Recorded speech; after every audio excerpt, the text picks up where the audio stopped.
How you doing, Craig? Good, guys. How are you guys doing? Doing very well. Yeah, congratulations. Obviously, this is something you've been pursuing for a while. I'm curious, though, when you were a player, were you envisioning management? Like, how far back does it go where you thought, I could be a GM in this league? You know, it was weird. Even when I was thinking back after the last 12 years, even when I retired, like I said in my press, I thought maybe I'd do media, maybe I would do, coaching. And then, Ken King kind of sat down and said, hey, maybe you should try the management thing. And then I started working around and he let me do pretty much everything. And I'm like, hey, this is pretty fun. It's kind of like fantasy baseball, but with real people. So that's kind of the way it started for me, I think. Well, Connie, I always thought you were going to be a coach based on the little group you guys had in the corner. It was yourself and Aginla and Alex Tanguay. You guys seemed to run the dressing room anyways. So from a coaching perspective, some of the plays you wanted to implement. So I'm surprised that you ended up in the management side as well as the coaching.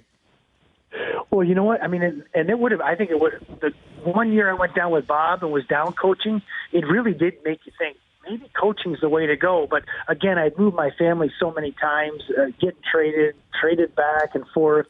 I think the one thing I knew there'd be a little bit more stability on this side, at least to let them get through school. So I think that's why I did it. But the coaching side, I love going sitting down there watching, when they're drawing up plays and they're doing stuff. And, I'll stay out of there, but definitely enjoy being down in the room for sure. Connie, in your presser, you brought up some of the things that typically happen when a new general manager is signed with a team, talking about the environment, guys having fun. You got to enjoy coming to work. But when you get right down to the heart of it, next year you need some of your best players to play way better than they did. How do you approach that? Well, I think even when we're doing the coaching search, maybe the frustration for me last year just watching at times when we had so many one-goal games, and you just want your top guys to be out there at the end of the game, maybe every other shift. You know how it is, Jeff. Like, you want those guys. They want to make a difference, but if they're not on the ice, they can't do it. And I thought some nights I'm like, they've only played 13 minutes. They've only, Huberdeau, Kadri, 12, 13 minutes. It's just, instead of kind of riding your horses, we kind of just went with a four line, going out there. And I know that's what Darryl felt comfortable with, and he's the coach, and that's what he did. And the games were always close, but I think we got to really challenge our top guys to be better. And when I talk to them, they want that. They want to be challenged. They want to have an opportunity to be on the ice in those key situations. And there's nobody harder on themselves as Marky. So, Markstrom's, I expect you're going to see a huge bounce back from him. He's just laser focused when he left. And, that's a good thing for us to see, even though he knows it was a down season. He goes from a Vezina finalist, and it just was an off year right from the beginning. So he's a proud guy, and I expect him to be back to normal next year. Connie, when you take over the reins, is it, touch base with your leadership core? Like, what is the kind of protocol? What has been your thought process early on to try and just, maybe have these conversations early on with your top players, the guys that you want to ride into success? Exactly. Well, I definitely reached out to all of them. I either text some of them, but I try to call all of them. I've got a hold of some. I think they're playing golf. I don't know what they're doing, to be honest, Noodles.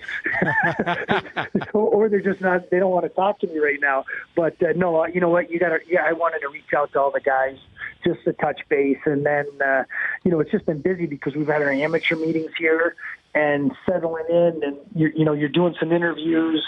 You got a million phone calls. I think I had 400 texts and emails in the one day. I said, I don't even think I feel bad. I haven't gotten back to everybody yet, but I'm gonna try to catch up with that for sure in the next couple days. We're chatting with Craig Conroy, the new GM of the Flames, and you worked alongside Brad Treliving for a long time, and now that Tree's moved on, you're in that role. I'm curious if you feel like you have to be different than Treliving. What kind of P's and Q's have you picked up that you might want to apply? How do you establish yourself as the man in charge, considering you've been there for a long time? Now you're bumped up and you got that much more power.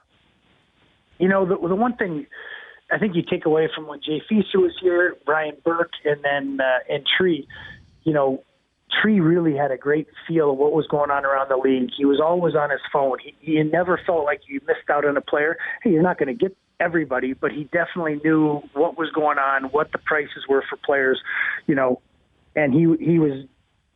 It was almost like I now I see why, because I've gotten so many phone calls. But I think the pulse that he has around the league was excellent. The way he treated his staff here was, we were all. We were just like one big family. He treated us with respect, and he let us be a part of everything. In the end, he's going to make some of those final decisions, and I'm assuming at some point I'm going to have to make those too. I haven't make any yet, but we have the staff here. He's implemented so many good things as far as analytics and what he wanted to do. And always we're trying to keep building on that. And that's the thing I said even in my interview. I'd like to keep building. We've kind of stayed maybe status quo for a little bit. Is there more we can do in some of these areas? And obviously with the staff we have here, I think that's possible. But you know what? Tree was a great boss, and I learned a lot. I don't know if I'm able to talk to as many people as he does, but I thought that was a huge positive for him. Well, you spoke in your presser about you want players that want to be there, and you want to establish that. And I'm curious how you go about determining that. If you get to free agency and a player is willing to come up there, how do you separate? Okay, he wants to be there because of the contract that's available to him, which clearly we all know is a big part of this. It is a business. But beyond that, he's up there for the reasons you want him to be up there. Like, how do you go about that filtering of, knowing exactly what you're getting and why they're accepting, a job up in Calgary? It's funny because, when you're just in and around guys and you're talking to people, like some people will just say, hey, these guys, other players will talk and they'll say, these guys love it up in Calgary. They would love. They're fishermen. They love hiking. They love the outdoors, and they're really good players. And you're like, oh, put that in my memory bank, and that's just from conversations with guys. So, sometimes that when you talk to them the first time, if you have to beg them to come, I think that's a problem. If you just have to keep overpaying, is he really here for the money, or does he really want to come and be a part of the Calgary Flames? So it is a fine line. It's not going to be easy, but I think, you really get a sense right away when, agents are pretty honest at times. They just, hey, my guy doesn't want to come. He will not come there. Okay, perfect. I do have some guys that want to come, and they'll give you names of people, and, you just work through the process like that as you move along. But, it's a learning curve, but you hope people are honest with you, and you have to kind of read through some of the the tea leaves there a little bit, but in the end you got to feel what's right in your heart. If you feel like this guy really does want to be here, it's like Blake Coleman when he came, he wanted to come here. It's like, oh, and he's still coming back. He went home to Dallas and he's going to come back for a little bit, and you're like, oh, he really does want to be in Calgary, which is great for us. You sign a free agent and he wants to be here. Connie, have you noticed a difference in the last, we'll call it 5 years or maybe even a little bit longer, in the shift of the way that the game is played and the philosophy?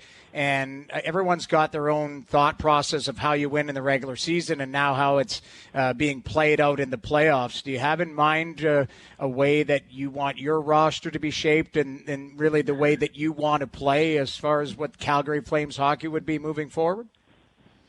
I think everybody wants an exciting offensive team that is sound defensively, it's easier said than done, but you want to make it exciting. I mean, it is it's for entertainment. You want people, especially our forwards and, across the league, you want them to come out and do what they do best. And that's bring people out of their seats, because they're making special plays. Because you watch in practice, they always do. You want them to bring that kind of attitude into the rink during the game. And you know what? I always said, if you make a mistake, we'll just back check. You just work hard coming back. I mean, you can't do it 4 or 5 times in a row, but every now and then to try to do something special, creative, do something outside the box.